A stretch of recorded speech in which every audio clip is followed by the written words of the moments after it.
साथियों, एक प्रकार से प्रणीत, किशन, डेनिल, रक्षित, सुयश, जितनी मजबूत आपकी दोस्ती है उतना ही मजबूत आपका स्टार्टअप भी है। तभी तो आप लोग इतना शानदार काम कर रहे हैं। मुझे कुछ साल पहले आईआईटी मद्रास जाने का अवसर मिला था और मैंने उस संस्थान के एक्सीलेंस को खुद अनुभव किया है। और वैसे भी आईआईटी के संबंध में पूरे विश्व में एक सम्मान का भाव है और वहां से निकलने वाले हमारे लोग जब भारत के लिए काम करते हैं तो जरूर कुछ न कुछ अच्छा कंट्रीब्यूट करते हैं। आप सभी को और स्पेस सेक्टर में काम करने वाले दूसरे सभी स्टार्टअप्स को मेरी बहुत बहुत शुभकामनाएं हैं। और आप पांचों साथियों से बात करके मुझे बहुत अच्छा लगा। चलिए, बहुत बहुत धन्यवाद दोस्तों। Thank you so much. मेरे प्यारे देशवासियों, इस साल मैंने लाल किले से बिना पॉलिटिकल बैकग्राउंड वाले 1 लाख युवाओं को पॉलिटिकल सिस्टम से जोड़ने का आह्वान किया है। मेरी इस बात पर जबरदस्त प्रतिक्रिया हुई है। इससे पता चलता है कि कितनी बड़ी संख्या में हमारे युवा राजनीति में आने को तैयार बैठे हैं। बस उन्हें सही मौके और सही मार्गदर्शन की तलाश है। इस विषय पर मुझे देश भर के युवाओं के पत्र भी मिले हैं। सोशल मीडिया पर भी जबरदस्त रिस्पांस मिल रहा है। लोगों ने मुझे कई तरह के सुझाव भी भेजे हैं। कुछ युवाओं ने पत्र में लिखा है कि उनके लिए वाकई अकल्पनीय है दादा या माता पिता की कोई राजनीतिक विरासत नहीं होने की वजह से वो राजनीति में चाहकर भी नहीं आ पाते थे।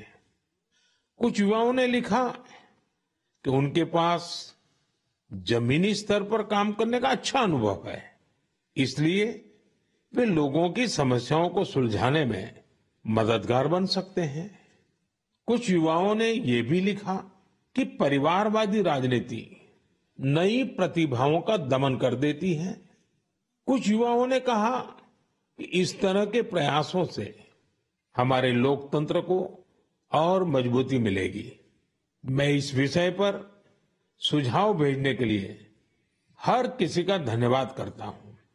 मुझे उम्मीद है कि अब हमारे सामूहिक प्रयास से ऐसे युवा जिनका कोई पॉलिटिकल बैकग्राउंड नहीं है वे भी राजनीति में आगे आ सकेंगे।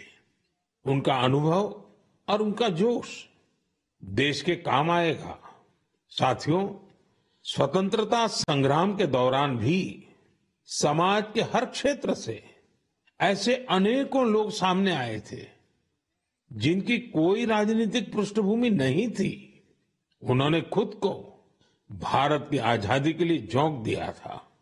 आज हमें विकसित भारत का लक्ष्य पाने के लिए एक बार फिर उसी स्पिरिट की जरूरत है।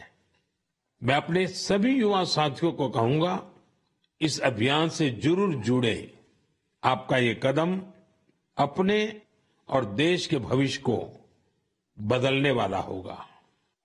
मेरे प्यारे देशवासियों, हर घर तिरंगा और पूरा देश तिरंगा। इस बार ये अभियान अपनी पूरी ऊंचाई पर रहा।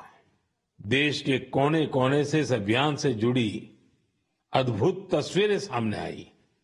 हमने घरों पर तिरंगा लहराते देखा। स्कूल, कॉलेज, यूनिवर्सिटी में तिरंगा देखा।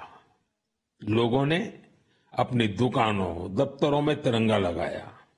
लोगों ने अपने डेस्कटॉप, मोबाइल और गाड़ियों में भी तिरंगा लगाया। जब लोग एक साथ जुड़कर अपनी भावना प्रकट करते हैं तो इसी तरह हर अभियान को 4 चांद लग जाते हैं। अभी आप अपनी टीवी स्क्रीन पर जो तस्वीरें देख रहे हैं ये जम्मू कश्मीर के रियासी की है।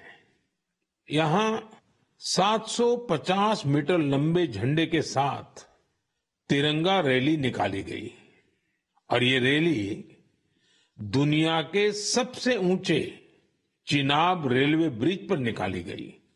जिसने भी इन तस्वीरों को देखा उसका मन खुशी से झूम उठा।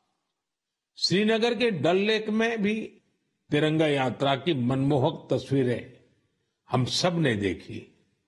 अरुणाचल प्रदेश के ईस्ट कामेंग जिले में भी 600 फीट लंबे तिरंगे के साथ यात्रा निकाली गई। देश के अन्य राज्यों में भी इसी तरह हर उम्र के लोग ऐसी तिरंगा यात्राओं में शामिल हुए।